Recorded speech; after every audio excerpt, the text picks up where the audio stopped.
So Hebrews 11:20 says, by faith, Isaac invoked future blessings on Jacob and Esau. The next character in the hall of faith is Isaac, and after that it's going to be Jacob, his son, and then after that it will be Joseph.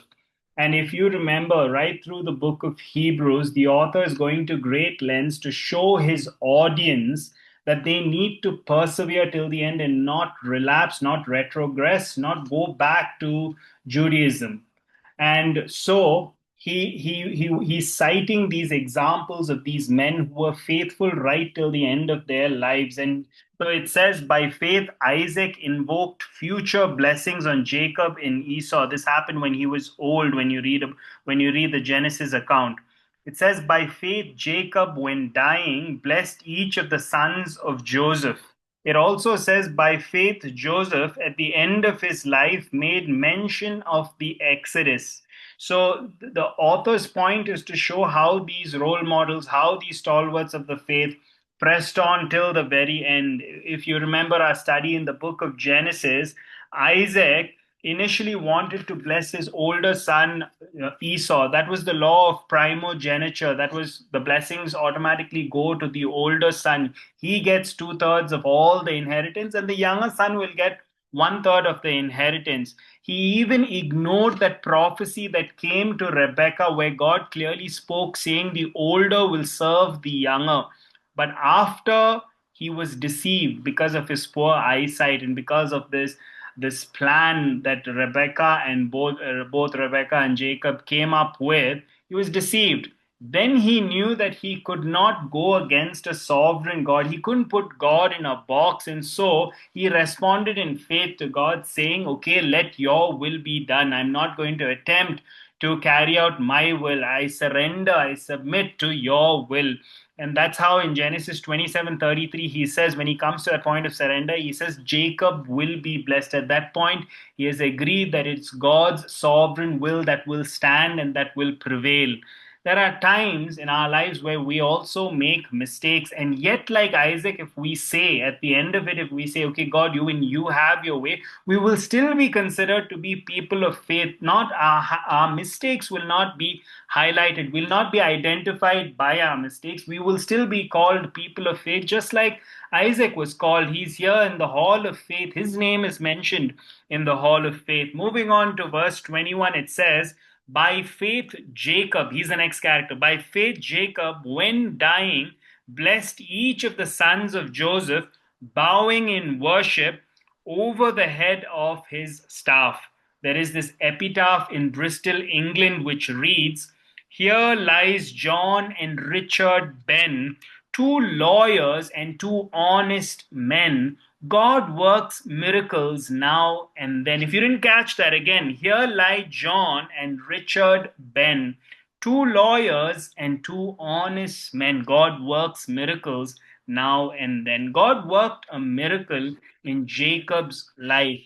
As a young man, we saw Jacob take the blessing. He was a deceiver, he was a heel grabber, and he was a con artist. And as a young man, we saw him taking the blessing. As an old man, we see Jacob giving the blessing. As a young man, we saw Jacob wrestling God. As an old man, we see Jacob worshiping God.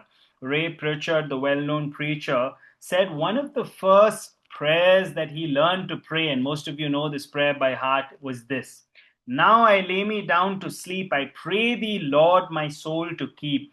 If I should die before I wake, I pray thee, Lord, my soul to take. The third line really struck him as odd. If I should die before I wake.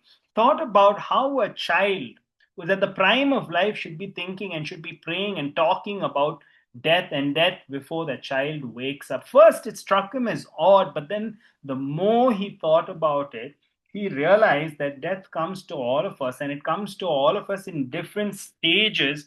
And there is an art to dying well. The Puritans, and if you're wondering who the Puritans are, I often refer to them. The Puritans are basically these English reformers who purified the church of most of the Roman Catholic practices that still existed. This is in the 17th and the 16th and the 17th century, and most of them their hero, their favorite theologian was John Calvin. And so the Puritans spoke of dying well. All of us, even on this study, make plans to live long, to live healthy, to live well, and we always plan our future. But at some point, all of us are going to die. And I don't mean to be extremely morbid or anything depressing, but it's just a fact of life. The question is not will we die, the question is how will we face our own death.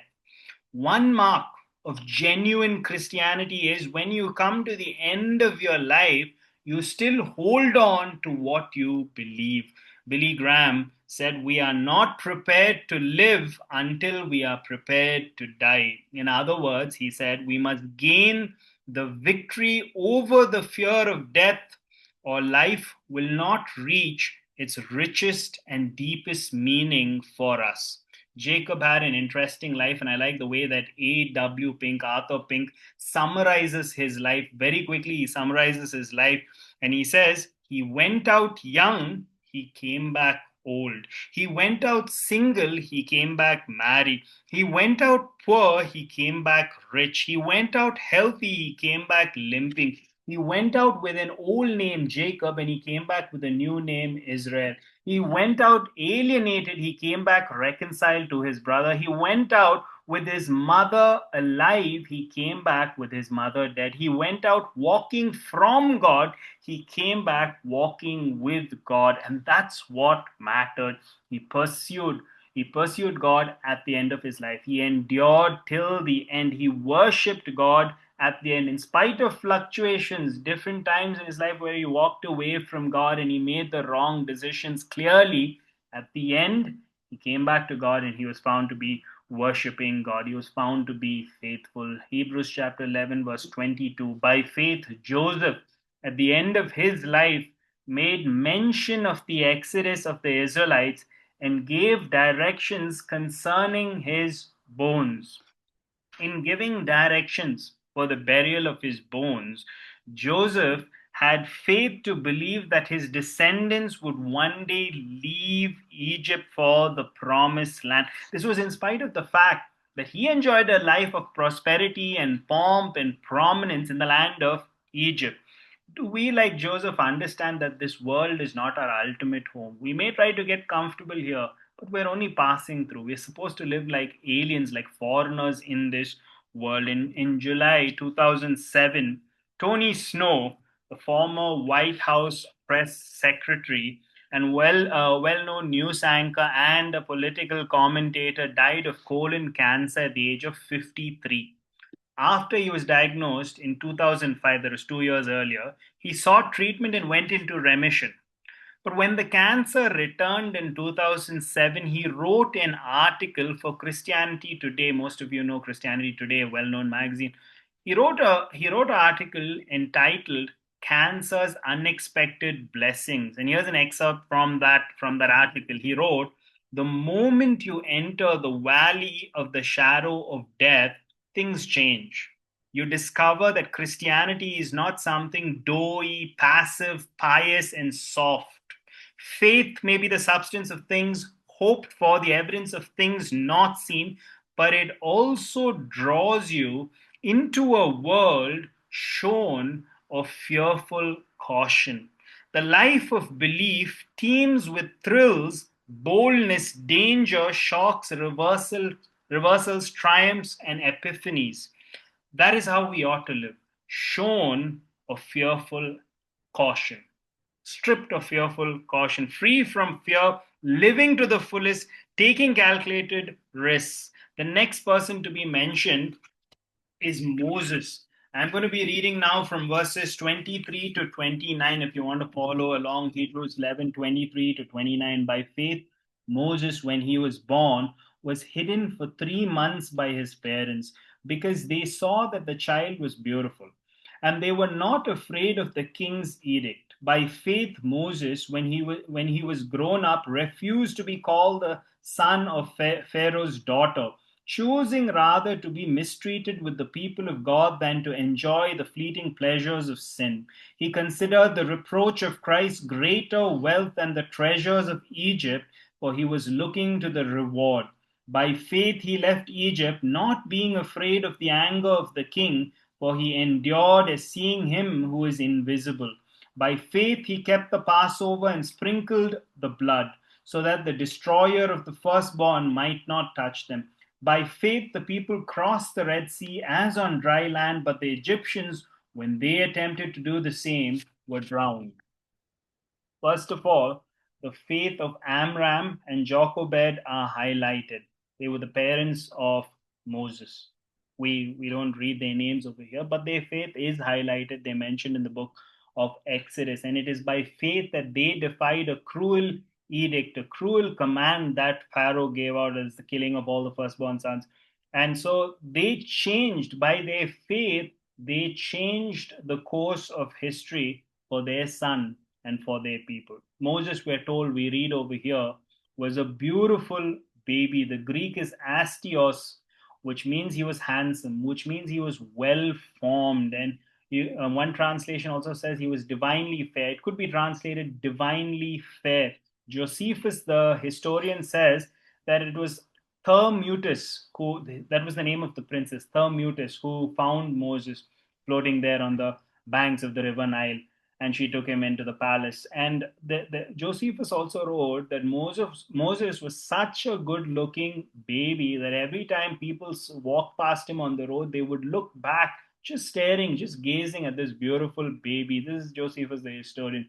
And some people, when they were working on the sites, they would leave whatever they were doing just to come and stare at baby Moses. But I think the best way to interpret it, it could be that he was, a very beautiful, very good looking baby. But I like how Stephen interprets it in Acts 7:20. He writes, "At this time Moses was born and he was beautiful in God's sight." There was something special about Moses. Right from the time he was born, there was something that indicated this man was going to be used as God's mighty instrument to bring deliverance to God's people, the children of Israel. So Chuck Swindoll once said in 1809, he said, the world's attention during that time was riveted on the French Emperor Napoleon. Austria fell to Napoleon. Everybody was talking about it. It was probably all over the press, probably printed in all the newspapers. Everybody was talking about Napoleon, how Austria fell to Napoleon. But in terms, he said, this is Chuck Swindoll, he said, but in terms of lasting influence, the most important events didn't happen in the battlefields, but in baby cribs. Because that same year, 1809, was born William Gladstone. He was the PM of UK. And Oliver Wendell Holmes, who became the judge of the Supreme Court. Edgar Allan Poe was a famous American writer and poet, and Abraham Lincoln, who was the president of the United States. So the situation in Egypt was very similar, very similar during that time. Everybody was talking about Pharaoh and his rule and his power and his very cruel edict. But while everybody was talking about Pharaoh, he was the trending subject during that time. There was the birth of a small Hebrew baby boy called Moses. And when this Hebrew baby grew up and got a grasp of the situation around, of things around him, he refused to be called the son of Pharaoh's daughter, choosing rather to be mistreated with the people of God than to enjoy the fleeting pleasures of sin. He considered the reproach of Christ greater wealth than the treasures of Egypt, for he was looking for the reward. By faith, he left Egypt, not afraid of the king, not afraid of Pharaoh. By faith, he kept the Passover and sprinkled the blood. By faith, he led the people over the Red Sea. I like how one man beautifully surmised the life of Moses as described in Hebrews chapter 11. He said, number one, look at his choice of faith. Moses refused. He made a very wise choice. He refused all the things that were offered by Egypt, all the things that he would have received as being part of the royal family, and he chose to suffer with his people. That was his choice, and that was a wise choice. Second, the estimate of faith. Faith esteems the reproach of Christ greater riches than all the treasures of the earth. That's what faith does. That's the estimation of faith. Number three, the flight of faith. By faith, he forsook Egypt. not fearing the king. He wasn't worried about what will happen. He, of all people, would have firsthand seen how powerful Pharaoh was, how maybe arrogant he was, and he would have known what would have happened if he ran away. And yet, he did not fear the king. He did not fear Pharaoh. He decided to listen to God and be the deliverer for the human deliverer for the Israelites. And then number 4, the means of faith. Through faith he kept the Passover and the sprinkling of blood. Faith uses with all confidence the means ordained by God, the divinely appointed means. That's the means of faith. And then finally, the boldness of faith. By faith, they passed through the Red Sea. You can imagine as they passed through how much faith they needed to have to see those walls of water that were frozen on either side. I mean, at any moment, what would happen if it all went back to normal?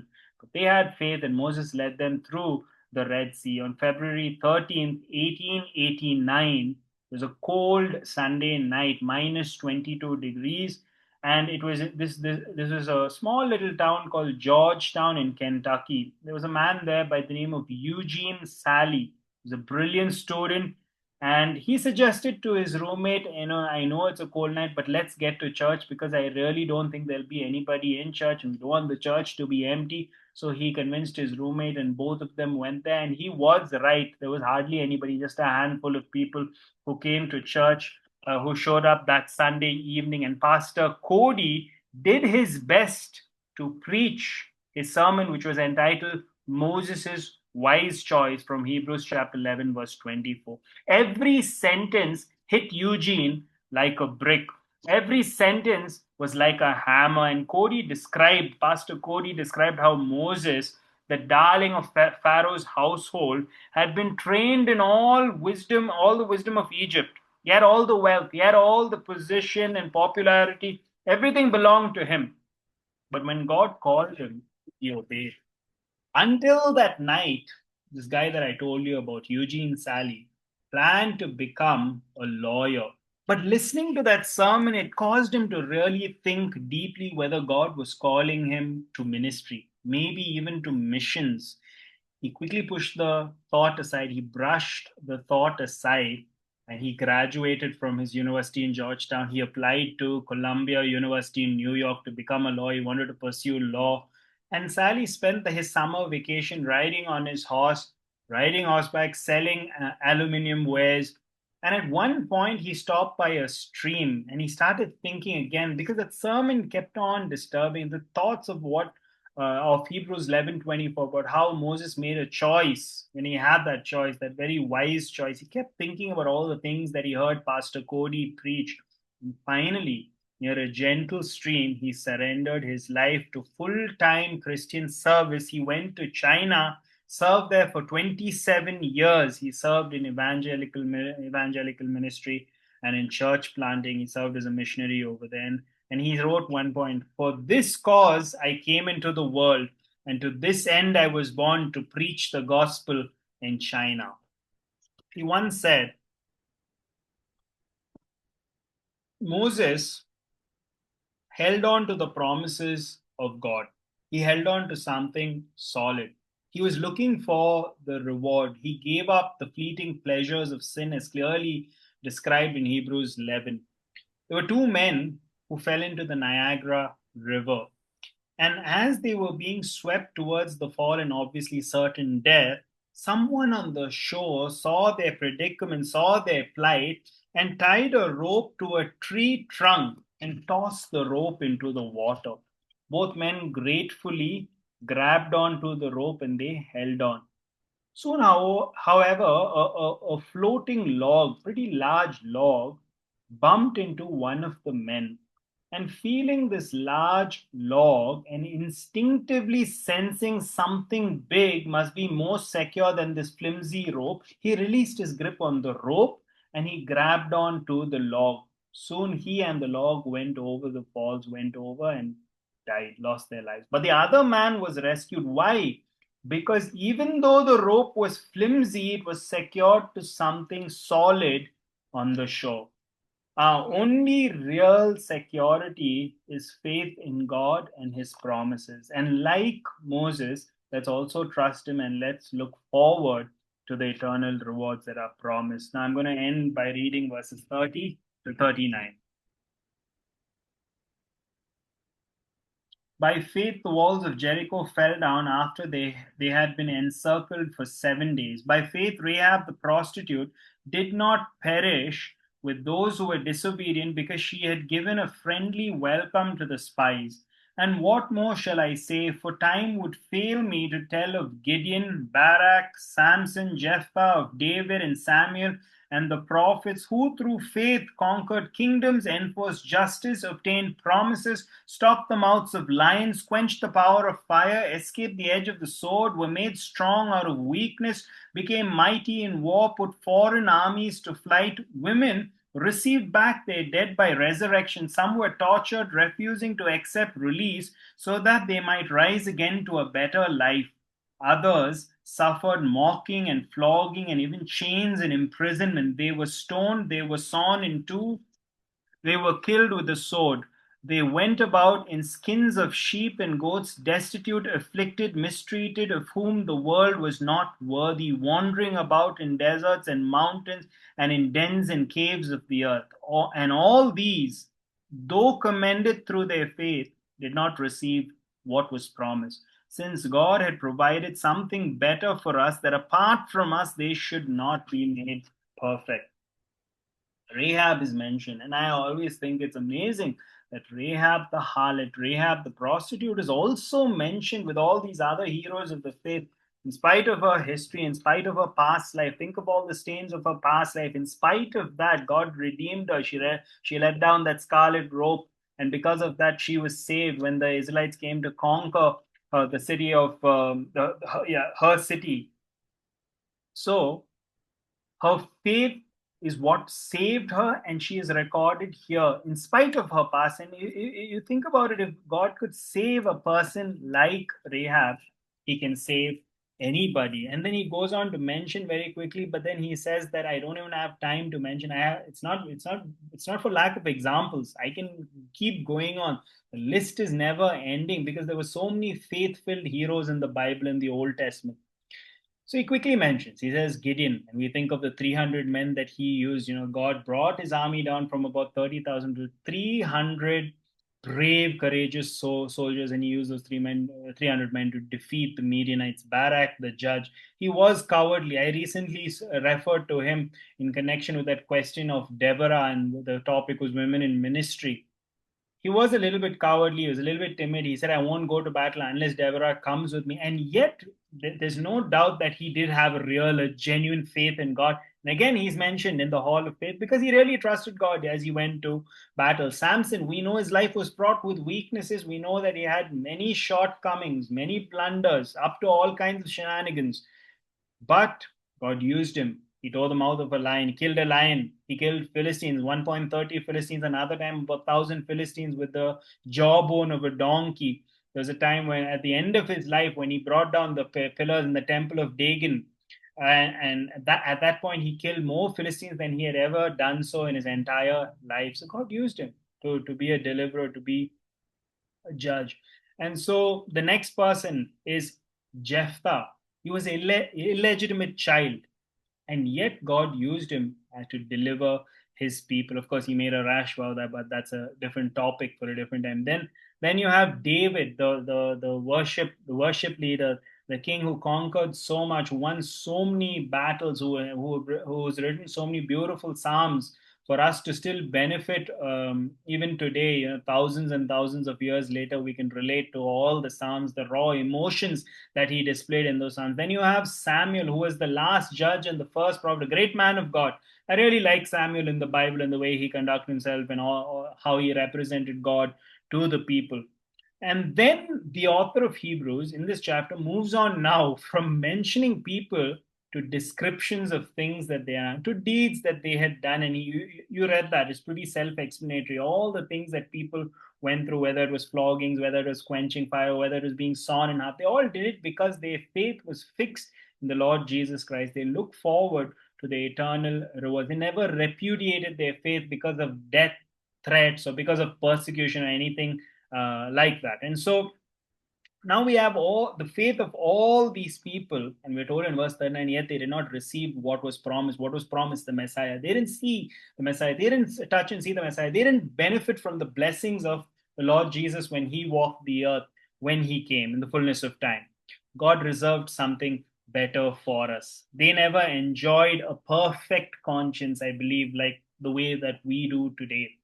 They because of their repeated sacrifices, it would have been it would have been somewhat of a vague picture. They wouldn't have fully enjoyed the clean conscience. But you and me today, we can, because we know that we've been sprinkled by the blood of Jesus. And they have not yet received their glorified body. It will happen at some point in the future. The Old Testament saints lived in anticipation of the cross, but we live as New Testament saints in the glory of the cross, and we get the full picture, we have a fully orbed understanding of what redemption looks like and how God had a plan. And in the fullness of time, He sent His Son. They were only looking forward to the cross, and some of them didn't even understand the whole thing fully. Of course, it's first mentioned in Genesis chapter 3. There we get a snapshot of what's going to happen. But all these people only had pictures, they only had shadows, they only had types, the Old Testament saying, but we have the full picture. And the question is, I guess, for all of us over here, the question when we read Hebrews 11 is,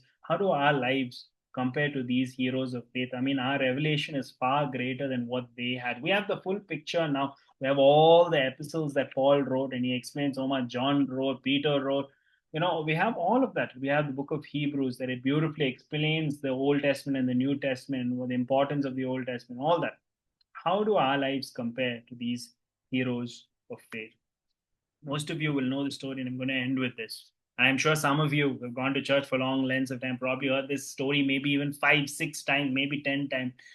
There was this guy called Charles Blondin, and he was a French acrobat, and he used to walk. He used to do tightrope walking, and he during his life he did more than 300 crossing. There was a time when he was crossing the Niagara Falls, and people were cheering him on. And first he crossed it using just the balancing stick, then he pushed a wheelbarrow. I checked all these facts to see, because I wanted to know, is this a fictional story or is it true, because I've heard it so many times. Happens to be true, if history is accurate regarding him. So he went first without just using the balancing stick. Then he pushed a wheelbarrow. Then I think he put some concrete in the wheelbarrow. People were just cheering him on, egging him on. And then he asked a question. He said, "How many of you believe that I can put somebody in the wheelbarrow and push it across?" People were really praising his confidence, his skill, and all that. And everybody cheered him on and said, "Yes, we believe that you can put a person. I mean, somebody can ride in the wheelbarrow as you do this tightrope walking across the Niagara Falls." So he said, "So who will be the first to volunteer?" Suddenly, the crowd fell silent. Nobody wanted to volunteer. That's a great image, a great picture. And even if you've heard it several times, it still has a really, really powerful thought in that faith is not just saying, "I believe God, I believe." Faith always results in action. And through our lives and through our deeds and through our choices, decisions, we display whether our faith is genuine or whether it's a bogus faith, whether it's a counterfeit faith. So, yeah, a faith that is counterfeit. So, I don't know, maybe even though you heard this story many times, chances are you probably don't know this fact. After he did ask somebody to come, finally, I don't know if it happened on the same day, or whether it happened on another day. Finally, his manager decided to ride on his back. So he climbed on his back and he took his manager across that rope, and he crossed the rope. Both of them successfully crossed the rope. And it took about 43 minutes, which is a really, really long time. They had to stop, take breaks. But, anyways, I just wanted to add that extra piece of information to a already very familiar story. So that is what faith looks like. It's not just saying, "I believe," because you know that James, according to James, I think James 2, he says even the demons believe. Even the demons are excellent theologians. They know a lot about Jesus. They identified Jesus when he walked the earth so many times. They knew his power, but they still don't believe in the sense that they surrender to his will, his promises. They don't repent and believe. But so faith always requires that action. It requires a knowledge. It requires us believing that knowledge, and then it requires us surrendering to that knowledge. Jesus said, "If you love me, you will keep my commandments." So that is Hebrews chapter 11, verses 20 to 40.